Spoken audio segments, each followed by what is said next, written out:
오늘은 사도 바울 일행의 제1차 전도 여행의 마지막 부분에 대해서 말씀을 드리도록 하겠습니다.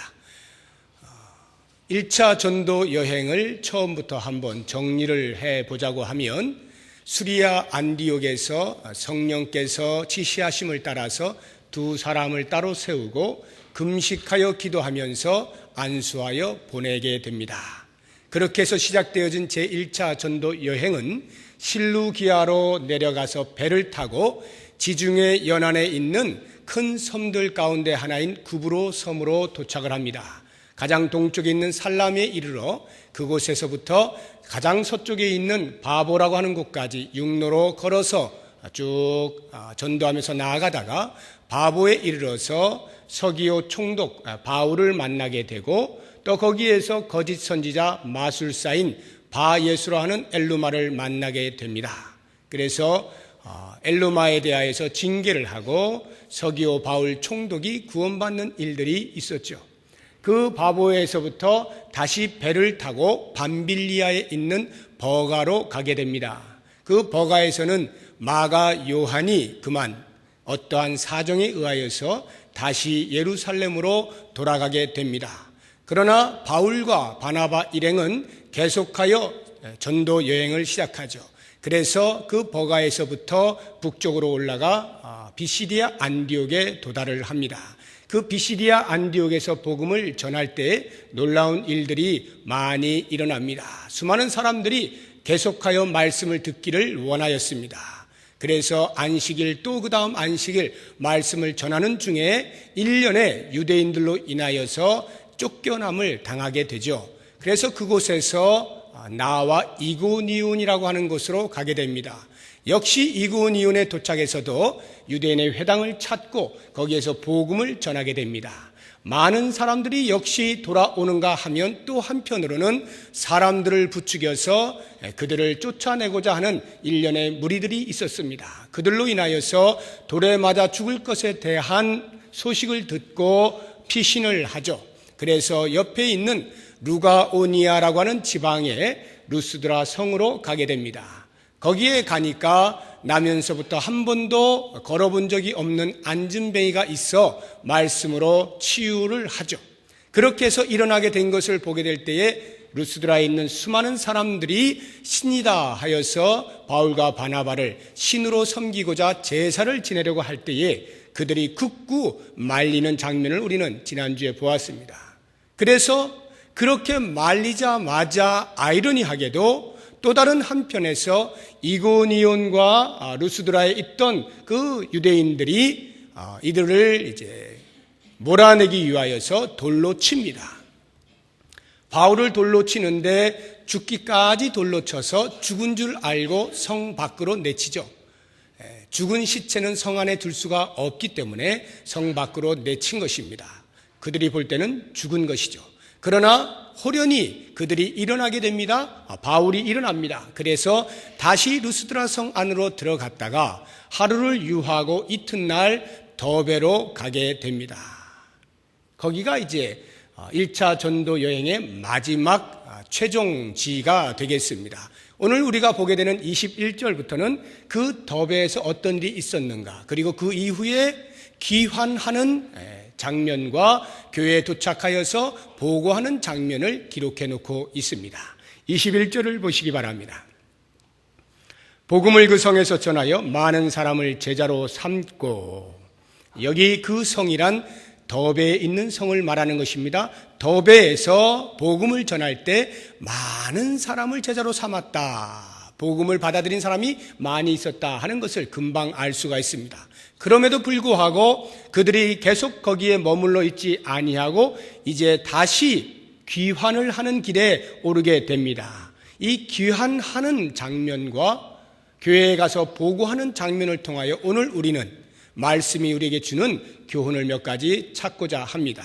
먼저 귀환하는 장면들을 보시게 될 때에 가장 먼저 생각해야 될 것은 귀환의 경로입니다. 어떠한 경로를 통하여 귀환하였는가라고 할 때에 그들이 귀환을 하고자라고 한다면은 사실 짧은 길이 있고 쉬운 길이 있었습니다. 그럼에도 불구하고 그들이 지내왔던, 전도해왔던 모든 성들을 다시 거꾸로 거슬러서 방문하면서 수리아 안디옥까지 도달하는 것을 볼 수가 있습니다. 21절 뒷부분에 보시면 루스드라와 이고니온과 안디옥으로 돌아가서 이렇게 말씀하죠. 그러니까 더베에서부터 시작해서 더베를 최종지로 보고 다시 루스드라로 가고 루스드라에서 이고니온으로 가고 이고니온에서 비시디아 안디옥으로 가는 것입니다. 그리고 24절을 보시게 되면 비시디아 가운데로 지나서 밤빌리아에 이르러, 그 밤빌리아에 버가가 있죠.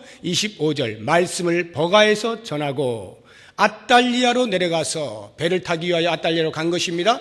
그리고 그 아달리아에서 구브로 섬을 놔두고 직접 배를 타고 실루기아로 가고 수리아 안디옥에 도달을 한 것을 볼 수가 있습니다. 이렇게 그들이 전도한 곳을 다시 거슬러서 돌아가게 된 것을 볼 수가 있습니다. 이 경로를 보게 될 때 우리는 약간의 의아함이 있을 수가 있어야 되는 것입니다. 왜냐하면 그 빠른 길이 있음에도 불구하고 먼 길을 돌아서 갔다는 것이죠. 빨리 가자고 한다면 더베에서 동쪽으로 더 가면 바울의 태어났던 곳 다소라고 하는 것이 있습니다. 그곳으로 가서 배를 타고 수리아 안디옥으로 가게 되면 훨씬 빠릅니다. 그럼에도 불구하고 그 빠른 길을 놔두고 돌아서 간 것입니다. 우리나라 지도로 보자고 한다면 여러분들이 그 팔레스타인과 그 소아시아 지역의 그 지도가 그림이 잘 안 그려질 것이기 때문에 이해를 돕기 위해서 우리나라 지도로 보자고 한다면 인천에서 배를 타고 선교를 하기 위하여 목포로 갔다가 목포에서 부산을 들른 것입니다. 그리고 부산에서 다시 대전으로 올라왔습니다. 이렇게 선교 여행을 삥 돌다가 대전에서 곧바로 인천으로 오면 참 좋을 것 같은데 빠르잖아요. 그런데 대전에서 다시 부산 가요. 그리고 부산에 또 목포 갔다가 거기에서 서해안 고속도로 타고 올라오는 것입니다. 삥 돌았다 이 말이죠. 그러니까 왜 그렇게 했을까 하는 부분에 대해서 궁금증을 가지실 필요가 있습니다. 또 한 가지 의아한 것은 쉬운 길을 놔두고 어려운 길을 택했다라고 하는 것인데, 다소로 가서 수리아 안디옥으로 배를 타고 가게 되면 그나마 쉽습니다. 물론 이 쉽다라고 하는 것은 지형적으로 쉬운 것은 아닙니다.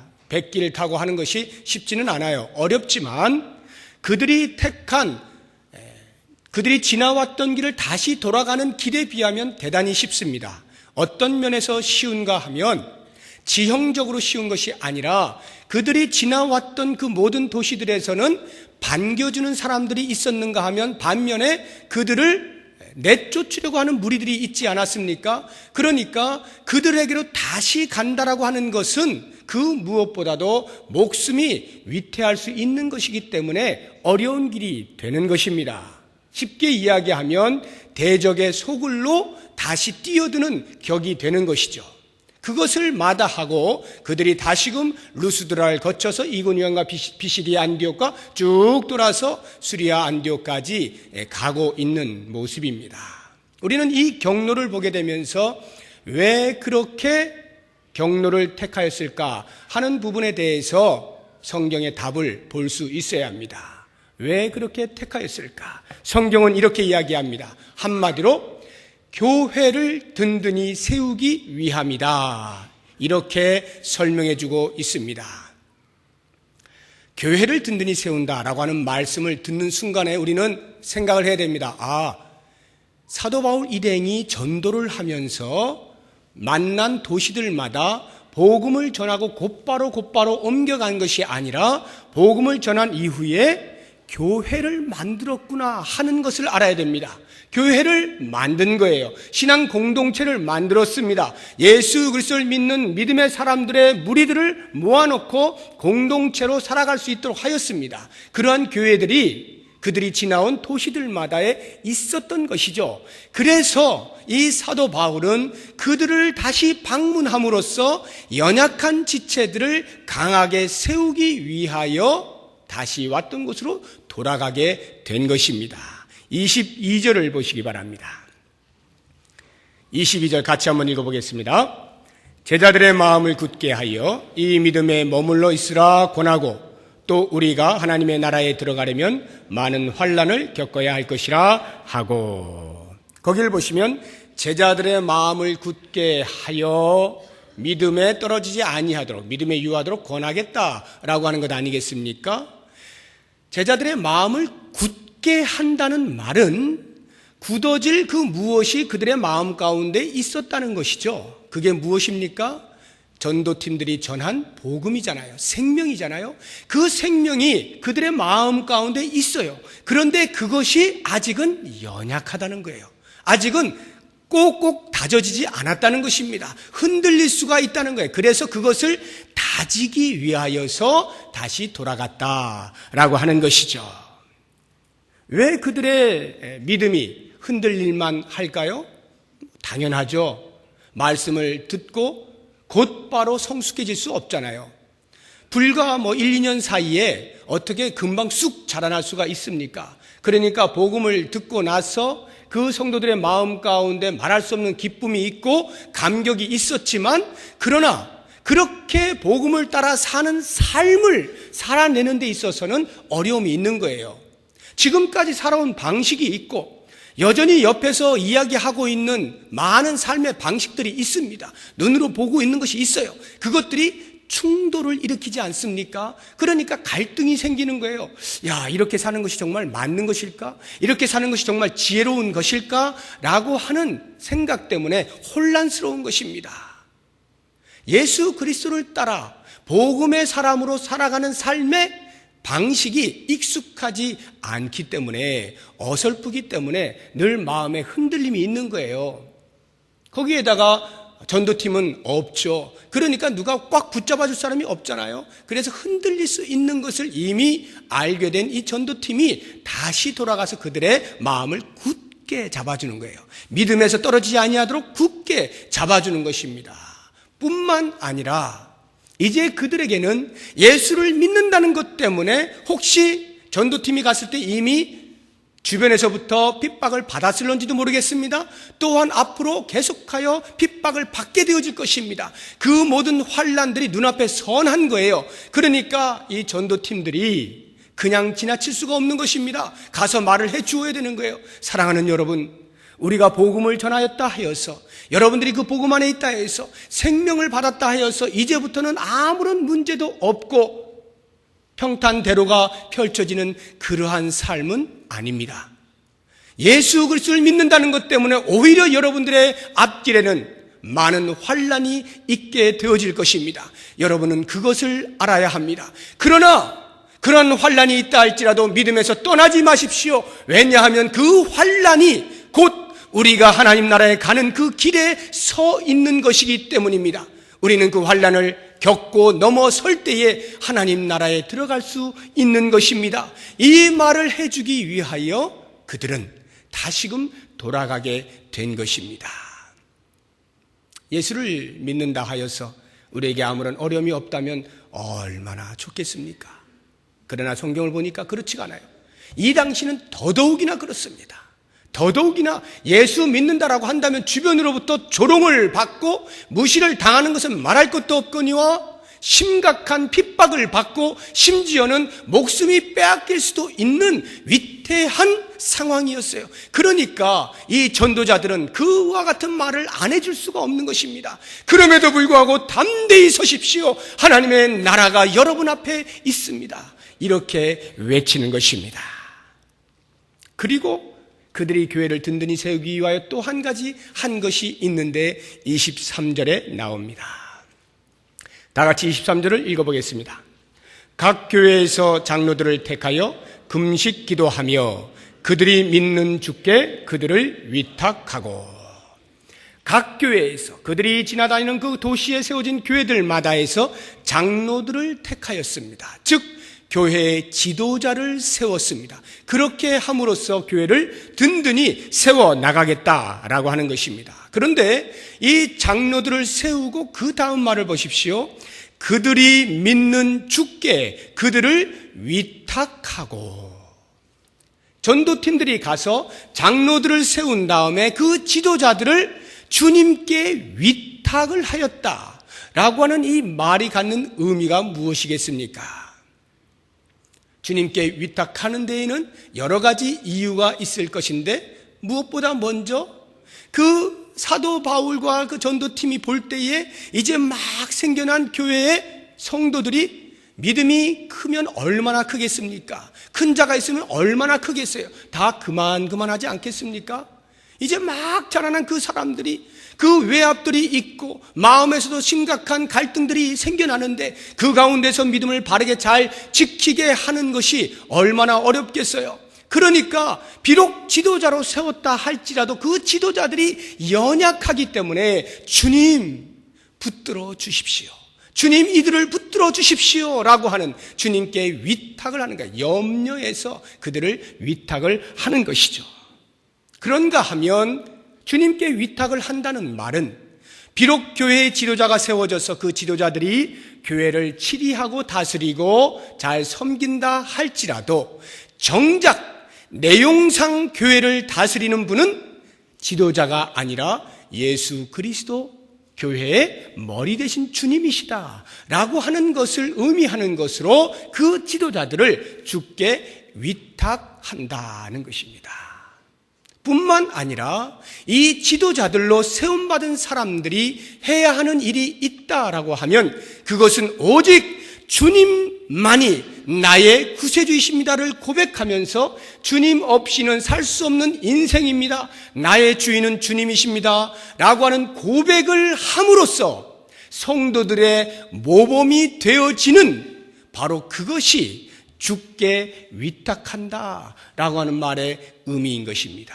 그렇습니다. 교회에 지도자가 없으면 안 됩니다. 지도자를 통하여서 모범이 있어야 하고 그 모범을 통하여 성도들이 점점 자라날 수 있어야 합니다. 그렇게 되어질 때에 이 지도자들의 역할이라고 하는 것은 먼저 나 자신이 주님 앞에 전적으로 엎드려진 사람, 주님 없이는 살 수 없는 사람입니다라고 하는 고백을 하는 사람이 되어야 하고 바로 그와 같은 모습이 성도들에게 모범이 되어져서 온 성도가 주 앞에 자기의 삶을 위탁하는 일이 있게 되어지는 바로 그것을 위하여 교회의 지도자가 필요한 것임을 우리에게 말씀해주고 있는 것입니다.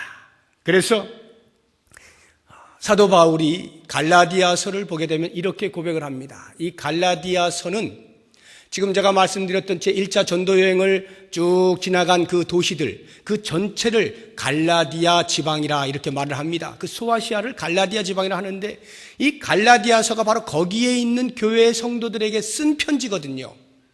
그러니까 이렇게 복음을 전한 다음에 더 믿음으로 단단히 다지기 위하여 편지를 쓴 겁니다. 그 편지를 쓴 것에 이러한 내용이 담겨 있습니다. 갈라디아서 4장 19절을 보면 나의 자녀들아 너희 속에 그리스도의 형상을 이루기까지 다시 너희를 위하여 해산하는 수고를 하노니. 이 말씀이 무엇을 의미합니까? 왜 전도팀이 쉽고 빠른 길을 놔두고 일부러 멀리 돌아서 그 어려운 길을 다시 찾아 귀환을 했느냐라고 하는 답이 되는 것입니다. 복음을 전한 이후에라도 그 사람들이 그리스도의 형상에 이르기까지 성숙한 믿음을 갖기까지 해산을 내가 한 번 하고 두 번 하고 세 번 하고 계속하여 해산하는 수고를 한다 할지라도 나는 기꺼이 그 일을 하겠다라고 하는 이 고백이 그들로 하여금 다시 돌아가게 만든 것이죠. 수고를 아끼지 아니하는 모습입니다. 전도자가 이와 같아야 된다는 거예요. 복음을 전하고 떠나는 것이 아니라 복음을 들은 사람들이 어떻게 신앙생활을 하는지, 어떻게 그리스도 앞에 나오고 있는지를 점검하고 돕고 함께 협력을 해야 하는 것임을 우리들에게 말씀해주고 있는 것입니다. 이렇게 귀환을 한 전도팀이 이제 성도들을 모아놓고 수리아 안디옥에서 보고를 합니다. 선교 보고를 하는 것이죠. 그 전도팀들이 보고하는 것에서 우리가 또 주목해야 할 몇 가지 중요한 교훈들이 있습니다. 그 첫째가 어디에 보고하느냐, 그 보고의 대상입니다. 어디에 보고하고 있습니까? 자기들을 파송한 교회에 보고를 하고 있는 것이죠. 자기들을 파송한 교회에 보고를 하고 있다라고 하는 이 말 속에서 우리가 놓치지 말아야 할 중요한 영적인 원리가 있는데, 그것은 선교는 선교사만 하는 것이 아니라 교회 전체가 하는 사역이다 라고 하는 거예요. 선교는 교회 전체가 하는 사역입니다. 제가 이 말씀을 보다 선명하게 여러분들에게 설명을 하기 위하여서 늘 드는 성경 사건이 하나가 있습니다. 출애굽기 17장에 나오는 사건인데, 이스라엘 백성들이 아말렉군과 전투하는 장면입니다. 홍해를 건넜습니다. 물이 없다 불평을 했을 때 단물로 바꾸어줘서 마시게 합니다. 그리고는 그 마라의 쓴물을 지나서 엘림에 도착합니다. 엘림에서 신광야로 나아갑니다. 신광야에서 르비딤으로 가는 그 여정 속에 르비딤에 있던 아말렉군들이 나와서 너희들이 도대체 누구냐? 왜 우리 땅에 들어오느냐라고 해서 이스라엘 백성들과 맞닥뜨렸습니다. 전쟁을 벌이는 것입니다. 그때에 모세가 여호수아를 부릅니다. 여호수아야 오너라. 뭐라고 말을 하는가 하면, 여호수아야 너는 백성들과 함께 나아가서, 싸워야 되니까 군인이라고 하죠. 군인들과 함께 나아가서 싸워라 이렇게 이야기합니다. 아말렉군과 싸워라. 나는 이 높은 산에 올라가 지팡이를 들고 서 있겠노라 이렇게 말씀을 하거든요. 자, 이렇게 볼 때에 여러분, 이 아말렉 르비딤에서 아말렉군과 싸우는 자가 과연 누구냐라고 하는 것입니다. 누가 싸우고 있습니까? 여호수아와 그 군대가 싸우고 있는 것이죠. 그러나 그들의 싸움은 결코 여호수아 한 개인을 위하여 또는 나아간 군인들만을 위하여 싸우는 전투가 아니라 이스라엘 백성 전체를 대표하여 싸우는 거죠.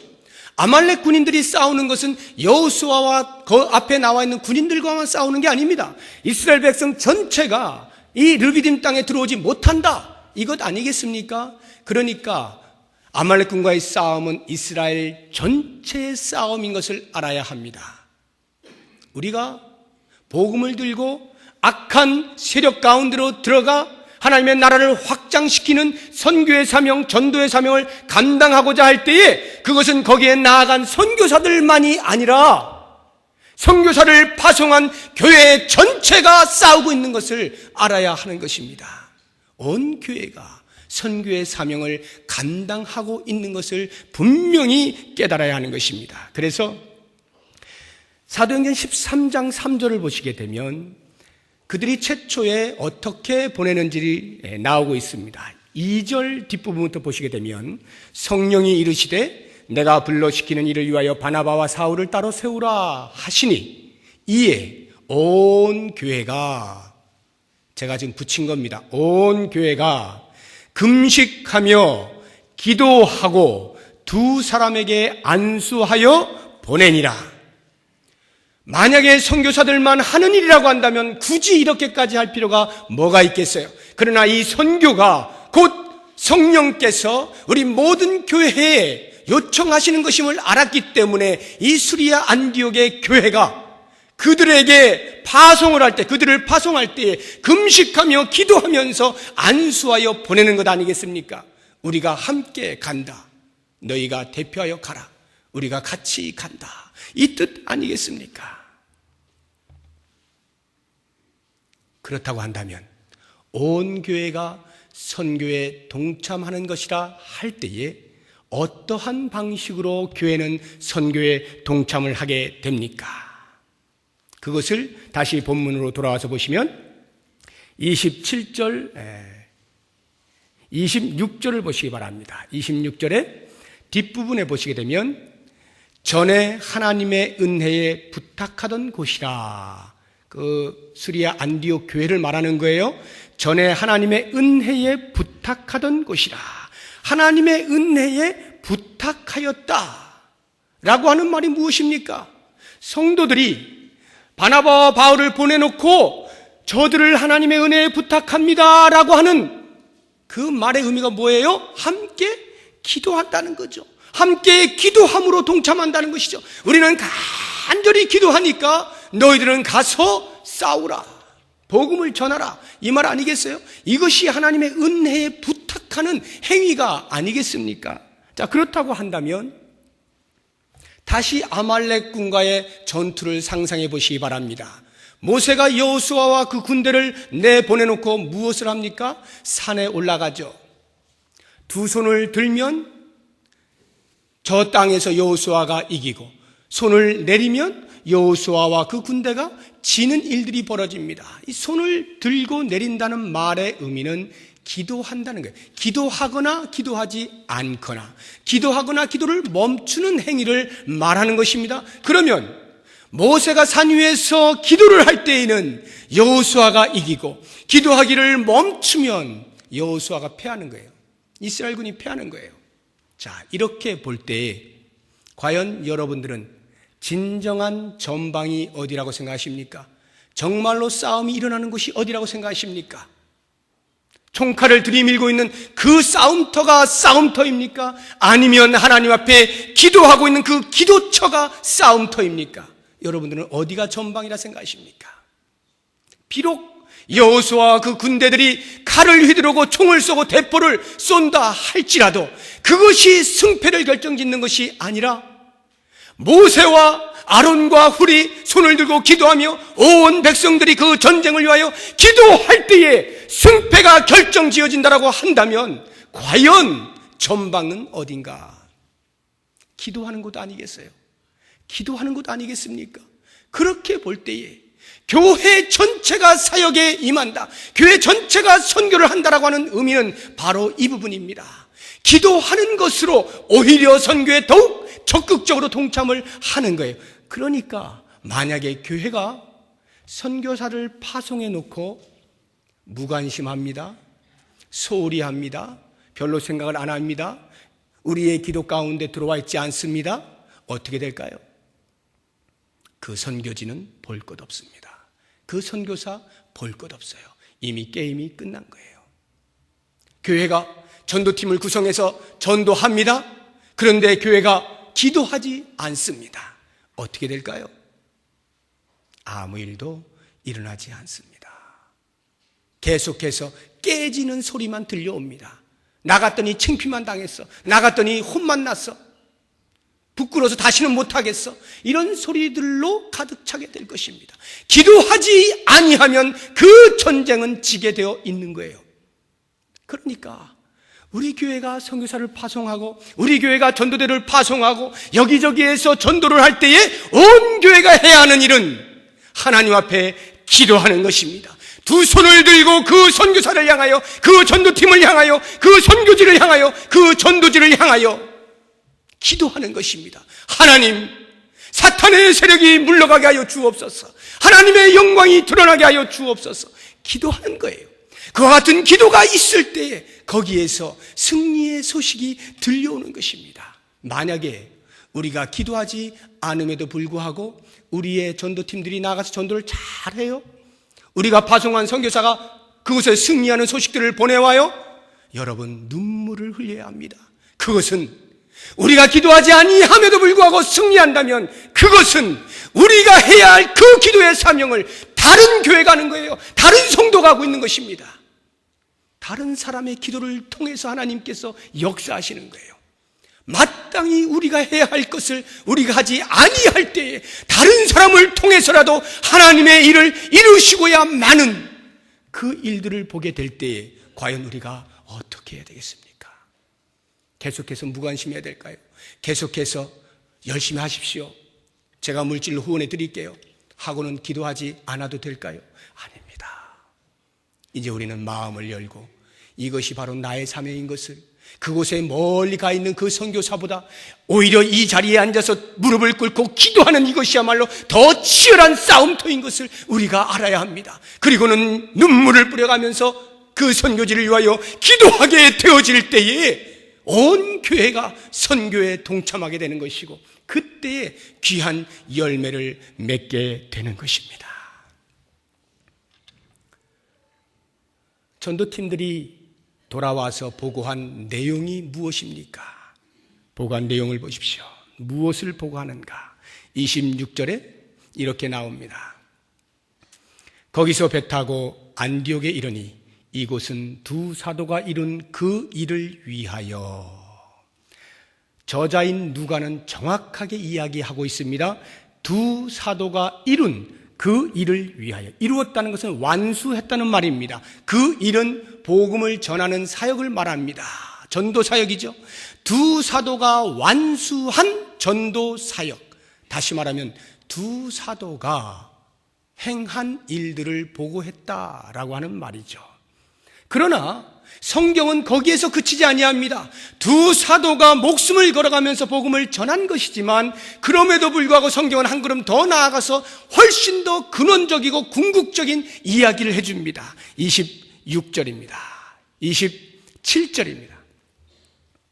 그들이 이르러 교회를 모아 하나님이 함께 행하신 모든 일을 보고하였다. 이렇게 기록을 해놓고 있어요. 하나님이 함께 행하신 모든 일, 두 사도가 완수한 일은 곧 하나님이 함께 하신 일이라는 거예요. 하나님께서 주체가 되어서 하나님께서 선교하신 그 일에 선교사들이 동참되어진 것임을 알 수가 있는 것입니다. 그래서 아말렉 군과의 전투 가운데에서 여호와께서 모세를 통하여 이렇게 여호와의 귀에 외어 들리도록 말하라고 말씀하고 있습니다. 출애굽기 17장 14절에 보면 내가 아말렉을 없이 하여 천하에서 기억도 못하게 하리라. 16절에 보게 되면 여호와가 아말렉과 더불어 대대로 싸우리라. 아말렉을 진멸하겠다, 아말렉과 대대로 싸우겠다라고 말씀하시는 주체가 누구냐? 여호와 하나님이라는 거예요. 여호수아가 싸우고 군대가 싸우고 모세가 기도하고 있음에도 불구하고 정작 아말렉과 싸우고 아말렉을 진멸하는 이는 다름 아닌 여호와 하나님 당신이라는 거예요. 여호와 하나님께서 하시는 일, 이것이 선교예요. 바로 그것을 사도 바울 일행이 보고하고 있는 것입니다. 하나님께서 이렇게 해주셨습니다. 우리 하나님께서 이렇게 해주셨습니다. 하나님께서 함께 하신 모든 일 가운데 어떤 일들이 있을까요? 우리가 쭉 살펴본 것처럼 죽음 가운데서 다시 살아나고 사탄이 물러가고 거짓 선지자가 눈이 멀어지고 새로운 생명을 부여받은 많은 사람들이 생겨나는 그 숱한 감격스러운 일들, 그것이 모두 하나님께서 행하신 일들이라 고백을 하고 있는 것입니다. 그렇게 보고하고 있는 거예요. 그러면서 온 모여든 성도들이 어떠했겠어요? 하나님의 행하신 일이요, 함께 노래하지 않았겠습니까? 뿐만 아니라 그들이 고백한 것을 보면, 보고의 내용을 보면 27절 하반절에 보면 이방인들에게 믿음의 문을 여신 것을 보고하였다, 이렇게 말씀합니다. 이방인들에게 믿음의 문을 여신 것, 즉 하나님께서 구약시대부터 오랫동안 약속해 오셨던 온 인류를 향한 구원의 성취가 일어났음에 대하여 보고하고 있는 것입니다. 구원이 이방인에게도 드디어 열려졌다. 이미 그들은 경험했습니다. 자기들이 이방 교회예요. 그러나 그럼에도 불구하고 그들이 파송한 선교사들이 곳곳마다 이방의 지역마다 가서 복음을 전할 때 실제로 그 수많은 이방인들이 주 앞으로 돌아오게 된 놀라운 역사들을 듣게 되었을 때에 그들의 마음 가운데는 이게 진짜로구나. 오늘날 우리들은 듣는 것이 별로 감격스럽지 않을 수가 있으나 그 당시만 해도 이 말씀을 들을 때는 엄청난 충격이에요. 정말이로구나. 정말 하나님은 신실하시구나. 정말 하나님은 구원을 이루어 내시고야 마는구나 하는 것을 보게 되는 것입니다. 이방인에게도 믿음의 문이 열리는 놀라운 보고가 있어진 거예요. 여기를 보면은 사도 바울 일행이 야, 우리 죽었다가 살아났어, 이런 말 할 만도 한데 그런 말은 잘 안 보이고 물론 했겠죠. 그러나 정말 그들이 초점을 맞추고 싶었던 것은 무엇입니까? 그 모든 것을 다 차치하고서라도 정작 중요한 것은 복음 전도의 유일한 목적이었던 이방인에게도 믿음의 문이 열리는 것, 이것이 정말이었다, 이걸 외친 겁니다. 그 자체가 사도 바울의 마음을 사로잡은 거예요. 그것이 너무나 감격스러운 거예요. 그것으로 충만한 거예요. 그래서 온 성도들과 함께 나누고 싶은 것입니다. 구원의 역사가 일어났다. 얼마나 멋있습니까? 사랑하는 여러분, 이 전도팀과 함께 모여든 성도들을 한번 상상을 해보십시오. 그래서 그 보고를 하고 있는 장면을 한번 상상을 할 때에 저는 이런 감격이 있어요. 이들이 수리아 안독에 도착했습니다. 도착하자마자 뭐 했겠어요? 그 감격을 가눌 길이 없어서 여러분 모이십시오 하지 않았겠어요? 그러니까 온 교회가 모였대잖아요. 성도들이 다 모였어요. 모일 때 성도들이 어떻게 했어요? 아이고 졸린데 왜 불러? 아이고 바빠 죽겠는데 이러고 모였겠어요? 아니요. 제가 볼 땐 적어도 눈물로 기도하고 함께 선교에 동참한 교회였다고 한다면 그 선교사들이 와서 모이십시오라고 할 때에 우와 드디어 왔구나. 어떤 일이 있었을까? 흥분과 기대감으로 나오지 않았겠어요? 그리고는 과연 어떠한 보고를 할까? 대단히 흥분해서 그렇게 3, 4, 5 짝을 쫙 몰려들었습니다. 몰려들은 그 인파를 향하여 성도들을 향하여 보고를 하는데 하나님이 함께 하신 이 모든 일과 이방인에게도 믿음의 문을 여신 이 놀라운 일들을 보십시오.